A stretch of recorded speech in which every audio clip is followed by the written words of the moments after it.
नमस्कार, मैं विनीता आसवानी। आप सबका A1 राजस्थानी न्यूज़ चैनल में स्वागत है। देखिए आज की न्यूज़। रामनवमी पर 551 कन्याओं का पूजन कर उपहार बांटे, देखिए इस पे खास रिपोर्ट। रामनवमी के शुभ अवसर पर उत्थान सेवा संस्थान की तरफ से कुल 551 कन्याओं का पूजन कर उन्हें उपहार दिया गया।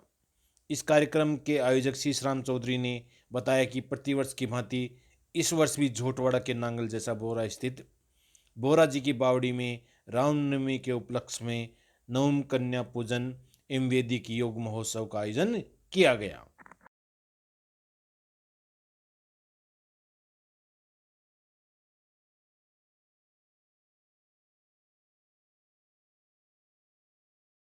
आज रामनवमी के उपलक्ष्य में 551 कन्याओं का पूजन, प्रसादी, वस्त्र वितरण का कार्यक्रम रखा गया है। ये मुख्य उत्थान सेवा संस्थान के द्वारा किया जा रहा है, लेकिन इसमें काफ़ी संस्थाएं सहयोग कर रही हैं। हमारे पार्षद महोदय, पतंजलि योग समिति, गायत्री परिवार, ओम शांति परिवार और अलग अलग 22 कक्षाओं से मिलकर ये कार्यक्रम का आयोजन किया गया है। कार्यक्रम का उद्देश्य एक ही है, ये भक्ति और शक्ति का कार्यक्रम है। भक्ति भी और शक्ति भी इस कार्यक्रम में कि नौकंडीय हवन था और जो 551 बेटियां आई हैं, 11 जगह से इनको लेकर आए, अलग अलग जगह से। ये बेटियां सिर्फ झुग्गी झोपड़ियों की हैं, जो कचरा बीनती हैं बेटियां, उनको लेकर आए, उनका पैर धोया, तिलक रोली मोली किया, पूजा किया बेटियों की, और फिर उनको बैठाया गया। और इन्हीं बेटियों में से पिछली रामनवमी को 51 बेटियां शिक्षा के लिए गोद लिया, जिसमें करीब करीब आज 80 बेटियां पढ़ रही हैं माचड़ा गांव के पास में लोहा मंडी रोड। इस बार सभी कार्यकर्ताओं ने संस्था के मिलकर ये निर्णय लिया गया था मीटिंग में, 51 बेटियां आज से और गोद ले ली गई है।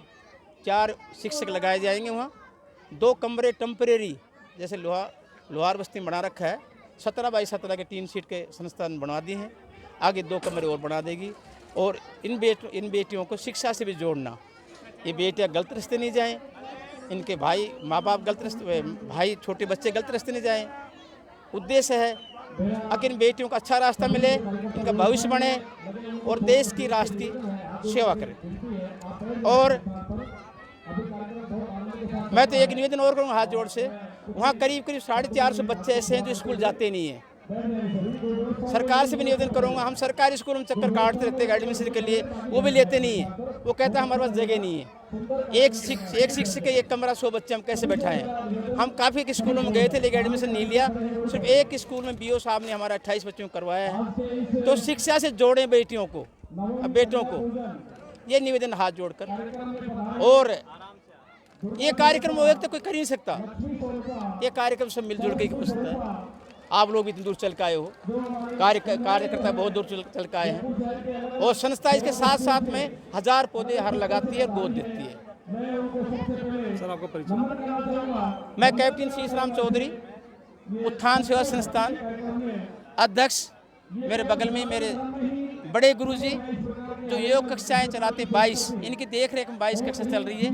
और कार्यक्रम के जो मूल सूत्रधार हैं मेरे बड़े गुरुजी शिवानंद त्रिपाठी भाई साहब हैं। सनातन धर्म की परंपरा को आगे बढ़ाते हुए हमारे क्षेत्र की उत्थान सेवा समिति पिछले 8 सालों से कन्या पूजन का कार्यक्रम रामनवमी के दिन करती आ रही है। आज ये 9वां साल है। इसमें 551 कन्याओं के पूजन का लक्ष्य रखा गया है, जो कि सारे विश्व के अंदर एक संदेश है कि जहाँ जिस तरह से वो किसी गरीब कन्या की पूजा करके उसका सम्मान कर सकते हैं, उनको करना चाहिए। यही संदेश हमारे उत्थान सेवा समिति का है। और उत्थान सेवा समिति क्षेत्रीय विकास समितियों के साथ जुड़ करके कार्य करती है।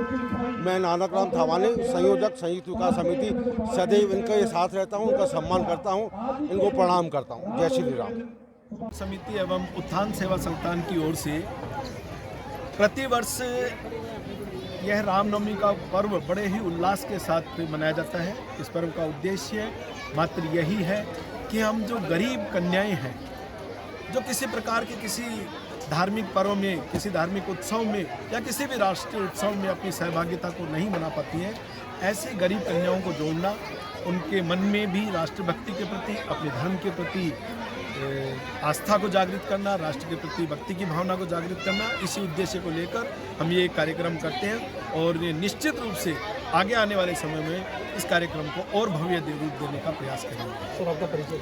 मैं कुलभूषण बैराठी, पतंजलि योग समिति एवं भारत स्वाभिमान का राजस्थान का प्रदेश अभिभावक हूँ एवं राजस्थान जनसंघ का समाधान फाउंडेशन का प्रदेश उत्थान सेवा संस्थान का सिपाही हूँ और लगातार हमारे साथी सब मिल कर के सारे कार्यों को कर रहे हैं। हम अकेले नहीं कर रहे हैं, बल्कि हमारे साथ एक बहुत बड़ा ग्रुप है, बहुत बड़ा कारवां है। तो उन सब लोगों से मिल कर के सारे कार्यों को कर रहे हैं। तो मुख्य 3 बातों पर हम अपने ध्यान को फोकस करते हैं। एक तो योग और स्वास्थ्य, दूसरा पर्यावरण है और तीसरा शैक्षणिक गतिविधियाँ और शिक्षा हम जो है ना गरीब बच्चों तक पहुँचाना चाहते हैं। तो दोस्तों, इसी तरह की लेटेस्ट अपडेट्स पाने के लिए आप हमारे YouTube चैनल को सब्सक्राइब करें A1 राजस्थानी। और इसके अलावा आप हमें Facebook पे भी सर्च कर सकते हैं राजस्थानी, करें A1 राजस्थानी। वहां जाकर आप हमारे पेज को लाइक कर सकते हैं और वीडियो को शेयर करना ना भूलें।